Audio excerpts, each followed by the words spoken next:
Fala rapaziada, meu nome é Bruno Sabino e eu tô aqui no meu segundo ano de preparação para o Enem para trazer para vocês uma tier list das matérias de física, mas em especial essa tier list aqui é da importância desses assuntos para o Enem, tanto sobre a recorrência, se a TRI deles valoriza ou não. Vou também trazer uma resolução de cada um desses assuntos para vocês que nunca viram eles terem uma noção de como que isso é cobrado na prova do Enem. Então vamos começar aqui, sem enrolação. Cinemática geralmente é o assunto que todo mundo começa a estudar a física. É o assunto que você é introduzido à física. Tanto ele como a dinâmica. Que os dois juntos eles formam aí a física mecânica, né? Eu não tive muita dificuldade para aprender, justamente por ser uma dessas matérias iniciais. Eu acabei estudando ela mais do que duas vezes, mais do que uma vez. Eu tenho bastante facilidade, é uma matéria que está aqui, tem um espaço no meu coração. Em relação à importância dela para o Enem, é importante sim, justamente por conta de ser uma matéria inicial que os alunos pegam ali para estudar. Então, muita gente sabe resolver questão de cinemática. A recorrência dela não é tão alta como outras matérias, tipo eletrodinâmica, por exemplo. Mesmo assim, eu vou botar ela no Tier A aqui, só para deixar claro que Tier S é a matéria que é mais importante você estudar, e conforme vai descendo aí os níveis, é a que você pode até ignorar dependendo do curso que você quer. Então, cinemática com certeza aqui está no Tier A. Então, vamos resolver aqui uma questão de cinemática da prova de 2023. Você tem aqui uma situação que ele joga uma esfera para cima no lançamento vertical, uma velocidade inicial, e ele vai atingir uma altura máxima. Você sabe que na altura máxima você está meio que trocando de sentido do movimento no lançamento vertical. Por quê? Só pensa aqui numa situação normal. Você jogou uma bola para cima. Quando ela atingiu a altura máxima, ela vai começar a descer, não é? E é exatamente nesse instante que ela atinge a altura máxima, a velocidade dela é zero. Zero. Por quê? Porque ela meio que vai ficar parada ali por um milésimo para depois começar a descer, entendeu? Ela vai ficar parada para depois mudar o sentido do movimento e ir aumentando a velocidade, só que agora para baixo. Esse símbolo aqui significa diferente, tá? Velocidade é diferente de zero na altura máxima? Não. Já pode eliminar a B. É diferente de zero, não sei o que, D e E, pronto. Não dá. Ele pergunta aqui também sobre a aceleração. Ele fala na letra A. A aceleração é diferente de zero e para cima, ou a aceleração é diferente de zero e para baixo? Cara, é só você pensar. Se tu der um pulo aí, vai ter uma força puxando você para onde? A força da gravidade. A aceleração que ele está falando nessa questão aqui, no lançamento vertical, em qualquer lançamento vertical, a aceleração sempre é a aceleração da gravidade. Qual que é o sentido da aceleração? É para cima ou para baixo? Se a aceleração fosse para cima, tu sairia voando. Tu iria voar até tipo uma espaçonave, assim.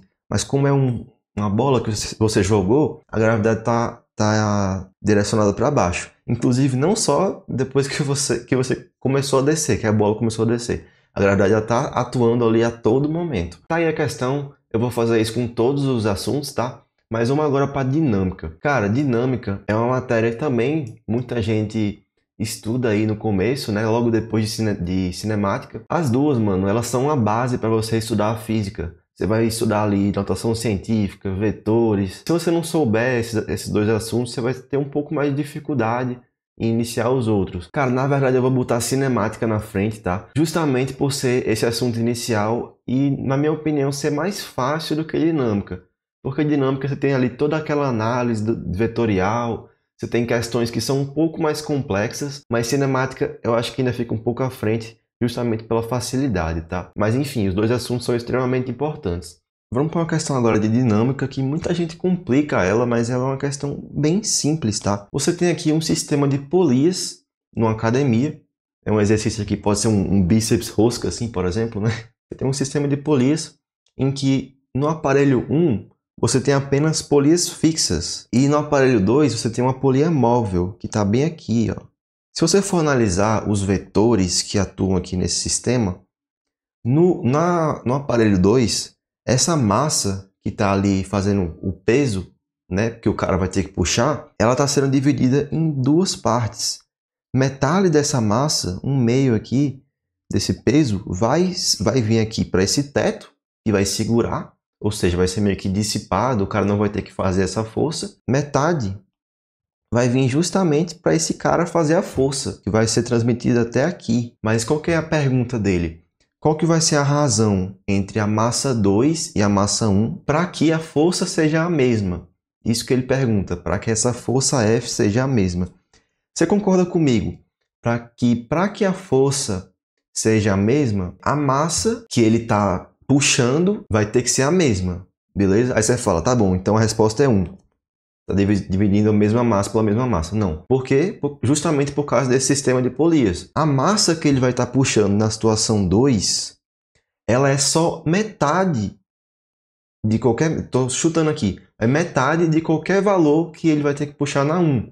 Por quê? Porque na 1 está sendo transmitido o valor inteiro e na 2 apenas metade. Entendeu? Porque a outra metade está aqui. Para que a força seja a mesma, a massa 2 vai ter que ser 2 vezes maior. Essa massa 2 vai ter que ser o dobro, porque quando for transmitido para cima, só vai ir metade para a força, entendeu? E as forças elas têm que ser iguais. Então, M2 é o dobro de M1, ou seja, a resposta é a letra D.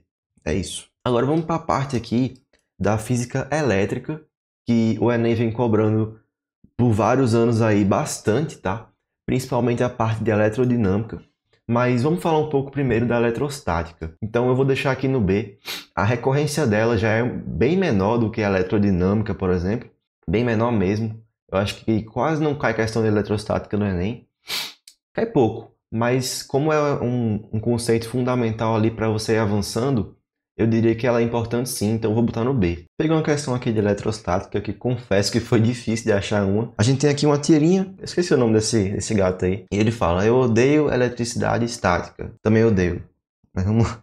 Por qual motivo ocorre a eletrização ilustrada na tirinha? Troca de átomos entre a calça e os pelos do gato? Gente, não tem como você trocar... Não, isso não existe, tá? Isso não existe na eletrostática, não é um conceito que você estuda. O que você estuda é a eletrização por atrito, ou seja, vai passar elétrons de um corpo para outro. Elétrons.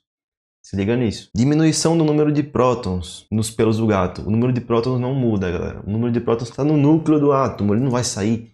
Não é radioatividade que a gente está estudando aqui. Criação de novas partículas eletrizadas nos pelos do gato. Eu acho que essa aqui pode ter confundido alguém, né? Mas não é uma criação de novas partículas. Tipo, isso não vai existir. Não é porque o gato passou ali que ele virou Deus e vai criar novas partículas, tá ligado? As partículas só foram transferidas de um corpo para outro. Isso não existe. Não tem como você criar novas partículas do nada assim. Movimentação de elétrons entre a calça e os pelos do gato. Perfeito. É isso aí que acontece mesmo. A última é uma repulsão entre partículas elétricas. Repulsão? Cara, para você ter uma repulsão, tem que ter um corpo eletrizado já anteriormente. Os dois corpos têm que estar eletrizados. Tipo assim, como é que teria uma repulsão? Se você tivesse partículas negativas aqui e partículas negativas aqui. Beleza. Aí você vai ter uma repulsão. Mesmo que tivesse, sei lá, só um corpo eletrizado, que está aqui só um corpo eletrizado e o outro normal, ele vai induzir as partículas positivas. Não é assim que funciona, na verdade. Essa parte vai ficar positiva porque os elétrons sofreram repulsão indo para o outro lado. Então a gente chama de parte positiva aqui, né? Não teria repulsão, não existe isso, beleza? Então é isso. Esse vai ser o primeiro assunto que eu vou botar no Tier S. É muito importante. Cai bastante e as pessoas estudam muito. Vamos lá, questãozinha agora de eletrodinâmica. Essa daqui, rapaziada, é uma questão que eu considero de médio para difícil, tá? Não é tão simples assim. Mas o que acontece? Você tem aqui um circuito com várias resistências e a bateria aqui. E o que acontece? Ele pergunta o que vai acontecer com os brilhos das lâmpadas, tá? As lâmpadas aqui, ó. Quando o L2 pifar, o L2 queimar. Então, vamos dizer que o L2 aqui queimou. O que vai acontecer com as outras lâmpadas depois disso? Elas ficarão com um brilho. Ele pergunta sobre o brilho. Mas vai ficar o mesmo? Vai ficar mais intenso? Vai ficar menos intenso? Uma vai ficar mais intensa que a outra? Vamos analisar aqui. Para uma lâmpada ter um brilho maior, ela tem que ter uma potência maior, não é isso? E a potência a gente pode escrever como, por exemplo, com π. O U aqui ele vai ser constante. Então, como que eu faço para aumentar o brilho? Só mudando o nosso Izinho, a nossa corrente. A gente sabe também que tem outra fórmula, que é o URI. Isso aqui é constante, beleza? Então, para a corrente aumentar, o Izinho aumentar, a resistência, como ela, nesse caso aqui, que o U é constante, ela é inversamente proporcional Porque como é constante, se eu diminuir o R, eu vou ter que aumentar o I. Ou seja, se eu diminuir minha resistência, a minha corrente vai aumentar. A minha corrente aumentando, eu vou aumentar a potência. A potência aumentando, eu vou aumentar o brilho. Beleza? Cara, você eliminou esse aqui. Você tinha, sei lá, vamos supor que os dois têm o mesmo valor, tá? O Rzão, esse aqui de azul e esse que foi destruído. Vamos supor que ele tem o mesmo valor, vamos colocar números aqui, tá? Os dois têm 10 de resistência. Você tem 10 na esquerda e 10 na direita. Quando você fizer a resistência equivalente, você vai ter só 5. Ou seja, vai diminuir pela metade. A resistência vai diminuir. É só isso que eu preciso saber. Vai diminuir, beleza? Então, a resistência diminuindo, a corrente vai aumentar. A corrente aumentando, a potência total do sistema vai aumentar. Ou seja, o brilho dessas outras duas vai ficar mais intenso. Agora, eletromagnetismo vai estar aqui atrás da eletrostática, já pendendo talvez para um C, mano. Porque eu acho que não vai ter uma matéria menos importante, cara. Eu recomendo você estudar essa matéria com bastante profundidade. Se você quer medicina, não vai, mano. Porque muita gente erra a questão desse assunto, porque é uma linguagem muito diferente, é difícil de estudar. Eu mesmo, quando fui estudar ano passado, eu sofri. Não só com eletromagnetismo, mas também com eletrodinâmica. Eu sofri pra caramba. E eletrostática, justamente por nunca ter visto essa linguagem antes. Eu vou deixar no D por enquanto, porque eu quero preencher todos aqui. Eu sei que talvez não tenha uma matéria tão fraca quanto essa. Mas vamos lá. Então, estamos aqui numa questão de eletromagnetismo. Para ser sincero, não é uma matéria que eu gosto muito. Eu não sou muito bom nessa matéria. Mas essa questão aqui, que eu acho que é do Enem 2022, ela é uma questão simples, tá? Basta você saber aí o conceito. E vamos explicar aqui.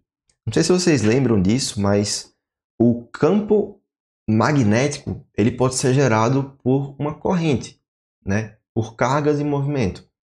E nessa questão ele mostra justamente isso. Você tem aqui uma corrente, ó, com direção para cima, sentido para cima, foi mal. E ela está gerando aí um campo magnético. E aí ele pega uma bússola com polo norte e polo sul e pergunta como que seria o posicionamento dessa bússola aí nesse plano, né? Então, vamos lá. Você teria que saber aqui que a bússola ela meio que denuncia o sentido do campo magnético. Não sei se vocês lembram da regra da mão direita, que é para demonstrar justamente isso. Temos aqui um fio apontando para cima e os meus dedos vão meio que denunciar esse campo magnético sendo gerado. Então, tá aqui, ó, o fio, e esse é o movimento que vai fazer no sentido anti-horário, tá? Vocês podem até ver aqui, eu acho que dá para ver aqui na alternativa, letra D é a resposta.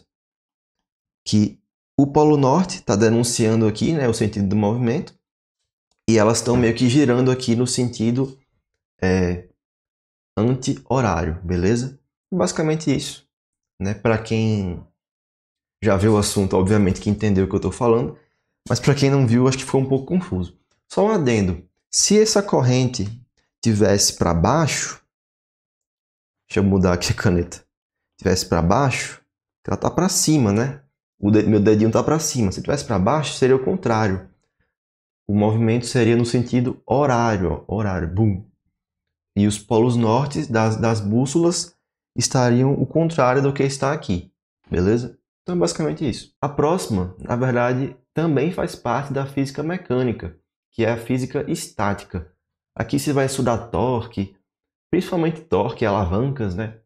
Eu diria que é importante sim, justamente por ser uma matéria curta, que você não vai ter muito trabalho para aprender. Eu fico em dúvida, então, se eu boto no B ou no C, cara, por causa da recorrência, né? Não cai muito. É uma matéria que não cai muito, eu diria que cai assim no mesmo nível do que eletrostática, talvez. Mas por ser mais fácil, eu vou colocar ela na frente de eletrostática, beleza? Vamos lá, questãozinha de estática, que para falar a verdade é um dos meus assuntos favoritos. É muito fácil, mano, e dá muita vontade de resolver, sério mesmo. Vamos lá. A figura mostra uma balança de braços iguais em equilíbrio na Terra, onde foi colocada uma massa M. Aqui, ó. E a indicação de uma balança de força na Lua, onde a aceleração da gravidade é 1,6 metros por segundo ao quadrado, sobre a qual foi colocada uma massa mzão, essa aqui. Ele pede a razão das massas mzão e mzinho. Então vamos calcular cada uma dessas duas massas para depois dividir a maior pela menor e chegar no resultado. Beleza? Vamos ver primeiro essa massa maior aqui, na Lua. A balança está medindo a força resultante dessa massa zona. A força resultante, para quem não lembra, que você estuda isso aqui lá em dinâmica, provavelmente, ela é massa vezes aceleração. Ou seja, 4 newtons, que é o que está falando aqui, que é a força resultante que foi demonstrada na balança, ela é a massa, que é o que a gente quer descobrir, vezes a aceleração na Lua. Lembre que está na Lua aqui, ó. E a aceleração na Lua é 1,6. Beleza? Ou seja, a massa é igual a 4 dividido por 1,6. Você pode transformar isso aqui em 40 sobre 16, a mesma coisa, e vai dividindo, né? 20 sobre 8, 10 sobre 4, que aqui tem como fazer de cabeça já, que fica 2,5. Beleza? Então, mzão é 2,5. Agora vamos descobrir mzinho. Cara, mzinho, isso aqui que vai ter a parte de estática, que é o torque. Torque, para quem não lembra, é como se fosse o giro que você vai fazer aqui numa alavanca. Você tem um torque no sentido horário e tem um torque no sentido anti-horário.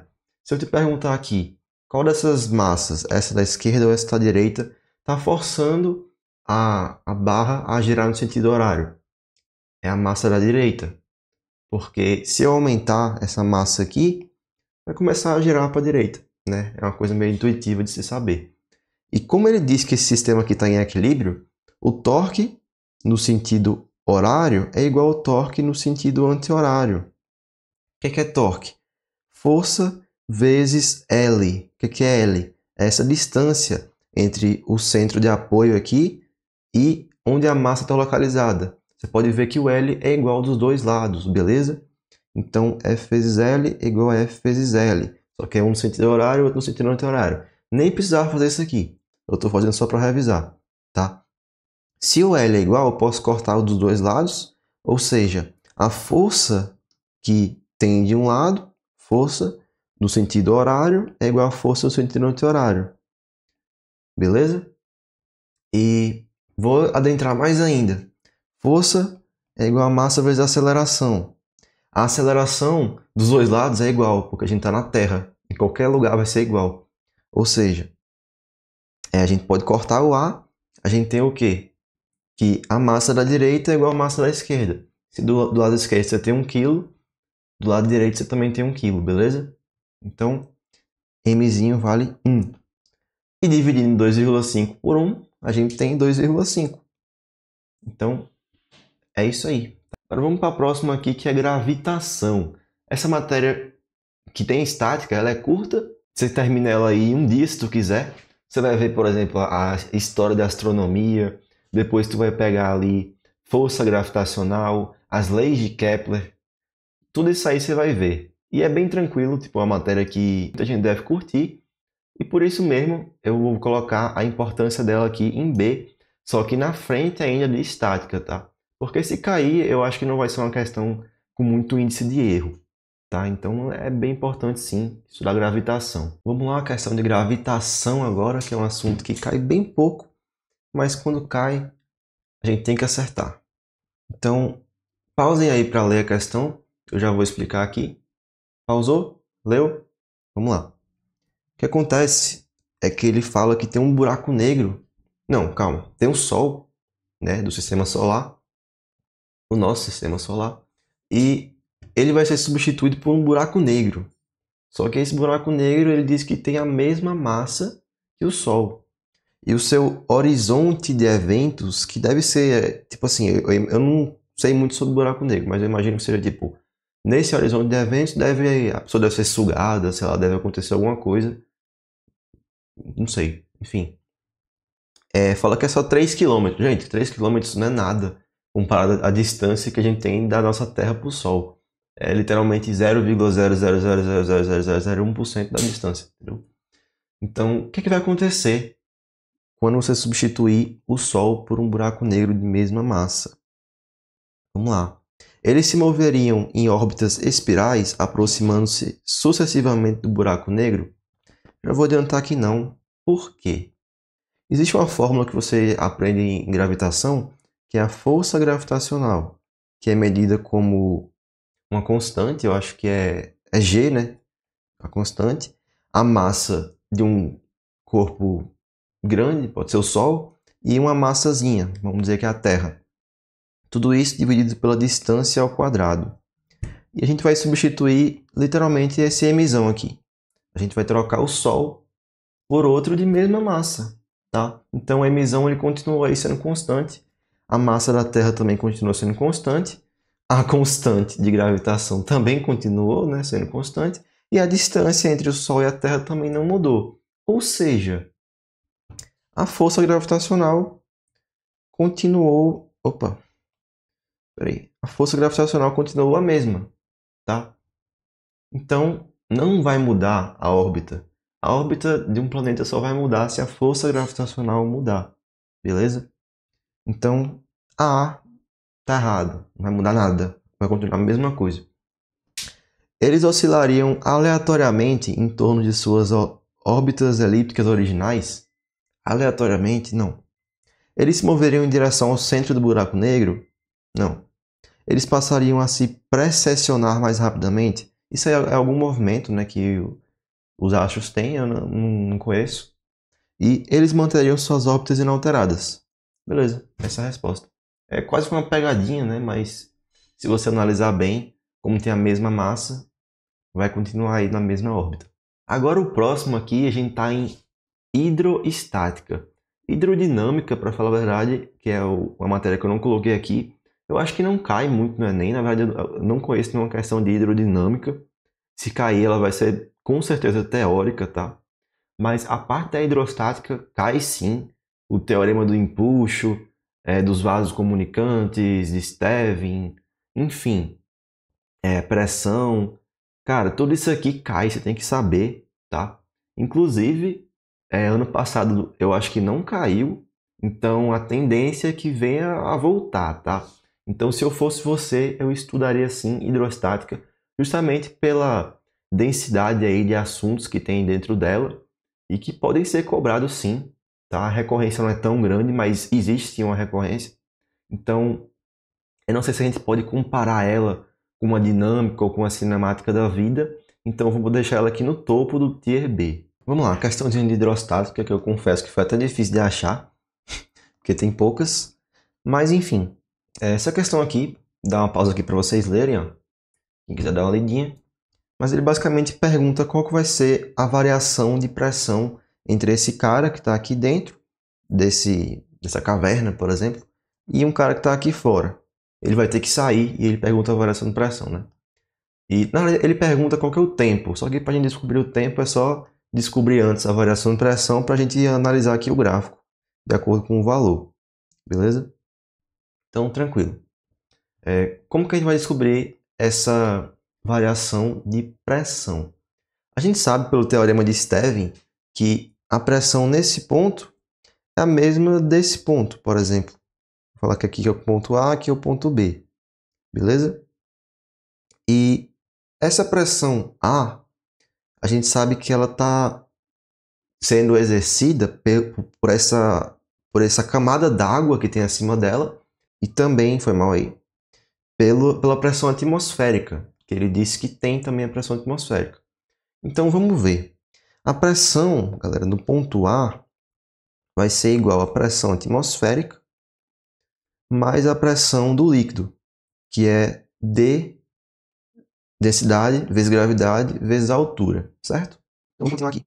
A pressão de A, então, vai ser a pressão atmosférica, que ele diz aqui que é 1 vezes 10 a 5, ou seja, 10 a 5 Pascal, mais a densidade da água, vamos ver quanto que é, 1000 kg metro cúbico, ou seja, 1000.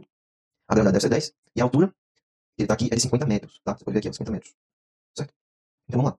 A pressão em A é igual a 10 elevado a 5 mais 10.000 vezes 50. Dá quanto? 10.000 vezes 50. Dá 500.000, ou seja, 5 vezes 10 a 5. Ou seja, a pressão em A é 6 vezes 10 a 5. Sim, tem um porém. Tem uma coisa importante também. A gente sabe que quando ele chegar aqui em cima, ele vai estar sofrendo ainda a pressão atmosférica. certo? Deixa eu colocar aqui ponto C, por exemplo. Ponto C. Ou seja, a pressão do ponto A, ela é isso.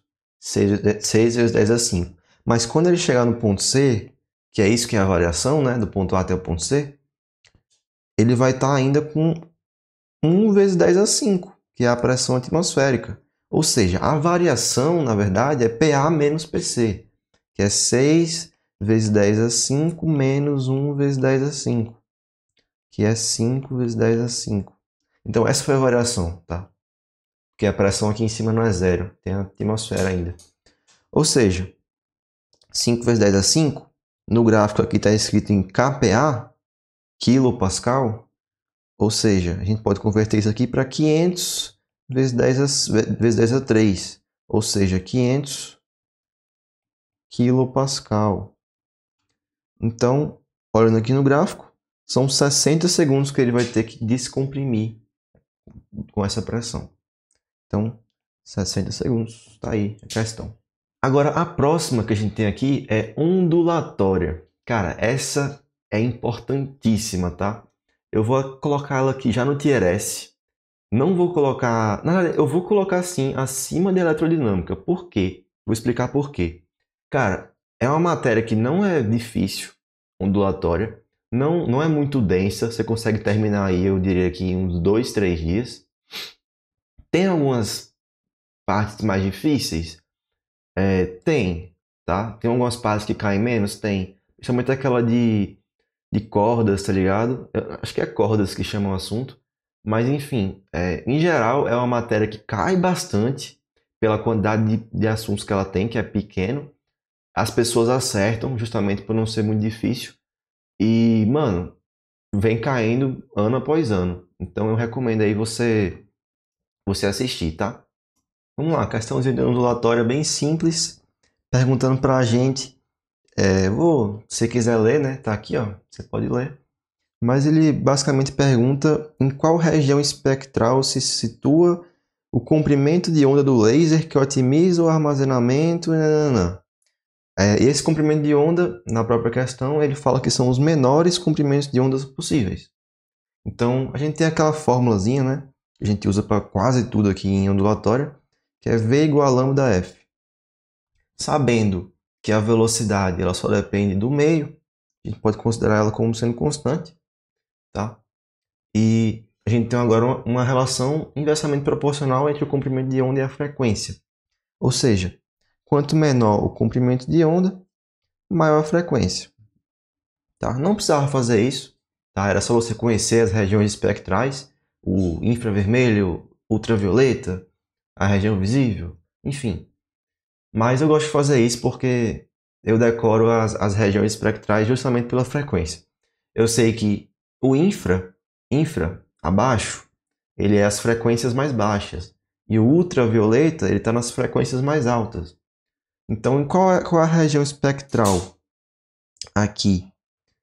Altas frequências, justamente por causa do comprimento de onda baixo, é o violeta. Beleza? Questãozinha bem simples. Cara, estamos chegando aqui em... Tem duas matérias agora, óptica e termologia. Vamos falar logo de termologia, que é muito importante, tá? Você tem ali toda a parte de calorimetria, termodinâmica. Tem muita coisa aqui dentro desse assunto. É um assunto bem denso e que quase sempre cai, mano. A parte de trocas de calor. Ano passado mesmo caiu convecção. Acho uma questão que a resposta era convecção. E sempre cai, mano. Tipo, se você não estudar isso aqui, você vai estar por fora de muita coisa. Então, também vou botar no S-Tier.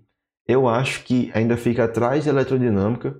Você pode ver que ano passado caiu 2 questões de eletrodinâmica. Uma, na minha prova, foi uma depois da outra, que foi a prova verde. Então, assim, eu fico em dúvida se é mais importante ou não do que a eletrodinâmica. Mas vou deixar aqui no S, tá? Vamos lá, questãozinha de termologia. Ainda não resolvi ela, vou resolver junto com vocês. E vamos lá. O que acontece aqui? O aproveitamento da luz solar como fonte de energia renovável tem aumentado significativamente nos últimos anos. É energia solar, né? Uma das aplicações é o aquecimento de água para uso residencial. Aí ele diz aqui a densidade da água, que é 1 kg por litro. Beleza. Em um local, a intensidade da radiação solar é efetivamente captada por um painel solar com área de 1 metro quadrado é de 0,03 kW por metro quadrado. Ou seja, ele está captando 0,03 kW, porque é só 1 metro quadrado, né? Beleza. O valor do calor específico da água é tal. Nessa situação, em quanto tempo é possível aquecer 1 litro d'água de 20 até 70 graus Celsius? Gente, para quem já é manjado, para quem já tem a malícia, sabe que essa questão aqui tem que usar potência, né? Então vamos usar potência. Potência é igual a variação da energia ou trabalho, vou botar trabalho aqui, por tempo. O tempo é justamente o que a gente tem que descobrir. Então vou passar o tempo para o outro lado, vai ficar trabalho por potência, beleza? A potência, ele diz para a gente que está aqui em quilowatts, 0,03 quilowatts. Vamos passar isso aqui para watts logo? 0,03 quilo, prefixo quilo, significa 10 elevado a 3. Ou seja, passa esse 0,3 aqui 3 vezes para a direita, né? 1, 2, 3. Ou seja, 30 watts de potência. E o trabalho aqui, mano, o trabalho ele é a variação da energia, né? Qual que é a energia que está variando aqui? É a energia do Sol sendo transmitida, sendo convertida, na verdade, para uma energia térmica. Como é que a gente pode calcular aqui energia térmica? Não sei se vocês lembram, mas tem aquela fórmula lá do Ki-macete, né? Que é igual a massa, calor igual a massa, vezes calor específico, vezes variação da temperatura. Beleza? Então a gente pode escrever aqui, macete. Agora bora repetir. ΔT é igual ao quê? Qual que é a massa que a gente tem aqui? A massa é 1 litro de água. Só que ele mesmo fala que 1 quilo é igual a 1 litro. Ou seja, se a gente tem 1 litro, a gente tem 1 quilo. Ele falou aqui a densidade da água, né? Ou seja, massa é 1. Agora, calor específico, 4,2 kJ quilo por quilograma por grau Celsius. Uma dica, mano, sempre olhe o calor específico para ver as unidades de medida, né? Por exemplo, eu fiquei em dúvida agora sobre estava quilo ou grama aqui na massa, mas quando você vê no calor específico que está em quilos, tem que botar em quilo também, tá? Então, calor específico, 4,2 vezes 10 a 3, porque tem o prefixo quilo, certo? E ΔT, que é variação de temperatura, que ele pede em graus Celsius, porque no calor específico está escrito em graus Celsius, aqui ó, a variação de graus Celsius foi de 20 até 70 graus, ou seja, 50 graus. Tudo isso dividido por 30, beleza? Já vamos converter esse número aqui para ficar mais bonitinho. 4,2 vezes 10 a 3 dá 4.200. Vamos lá, então a gente pode cortar aqui esse 1, que não existe, né? 1, multiplicando ali. O 0 com qualquer outro 0 aqui. Vou tirar, sei lá, esse 0. E vamos repetir aqui. ΔT, que é o tempo, vai ser 4.200 dividido por 3. 1.400. É 1.400? É, 1.400 vezes 5. Como é que eu faço isso rápido, mano? Vezes 5 é a mesma coisa que fazer vezes 10 sobre 2, né? Ou seja, 1.400 dividido por 2, 700 vezes 10, 7.000. 7.000 segundos. Vamos ver se tem essa resposta. Tem. Então é isso, rapaziada. Questãozinha de termologia. Tá, galera. Agora a última aqui é óptica. Essa foi a matéria que eu mais odiei ano passado. Toda aquela parte de espelhos planos, espelhos esféricos, lentes. Aí eu tenho as deficiências visuais, tipo miopia, hipermetropia. Tem que saber se é divergente, convergente. Cara, aí tem um monte de formulazinha. Mano, isso aqui é muito chato de estudar. Mas como a gente tá fazendo uma tier list de importância dos assuntos, eu não posso deixar no D, né? É uma matéria assim que ela assusta, tá?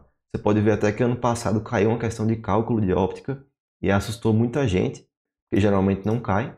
Eu acho que desses aqui, óptica é o mais importante. Ele fica no B, pendendo pro A. Questãozinha de óptica agora, bem tranquila. Eu não peguei aquelas de cálculo que envolve foco, não sei o que, espelhos, porque eu sabia que eu não ia saber fazer, tá? Sério mesmo. Que é um assunto que eu tenho que revisar e esse ano eu vou focar nisso. Mas vamos fazer essa aqui que é mais simples, né? Os olhos humanos normalmente têm 3 tipos de cones responsáveis pela percepção das cores.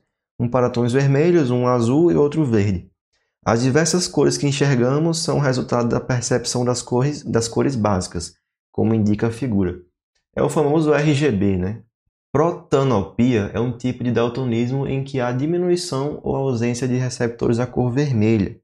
Beleza? Então não tem aqui receptor da cor vermelha. Todo esse campo aqui do vermelho foi embora. Ou seja, ele não vai ver amarelo, nem branco, nem magenta. Ó. Aqui, ó. Deixa eu apagar. Nem amarelo, nem branco, nem magenta.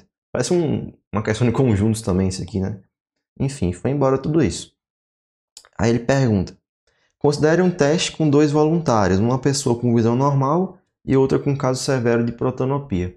Nesse teste, eles devem escrever a cor dos cartões que lhes são mostrados. São utilizadas as cores identificadas na figura. Para qual cartão os 2 voluntários identificarão a mesma cor? Tá, então tem que ser uma cor que ambos consigam enxergar, né? E pelo que a gente viu, como ele perdeu todo esse cone da cor vermelha, afetando também as cores secundárias que são formadas pelo vermelho, ele só consegue ver o verde, o ciano e o azul, tá?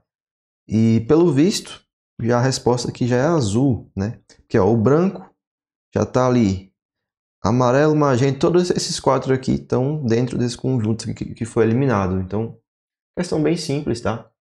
É azul. Então, rapaziada, obrigado aí a todo mundo que assistiu esse vídeo. Deu bastante trabalho para fazer as resoluções, também essa tier list. Então, se você puder dar um like no vídeo, comentar, dizer o que você achou, se você conseguiu tirar algum valor aí das questões, do conhecimento que eu passei para você, comenta aí, fala um pouco sobre isso. E tamo junto, até o próximo vídeo.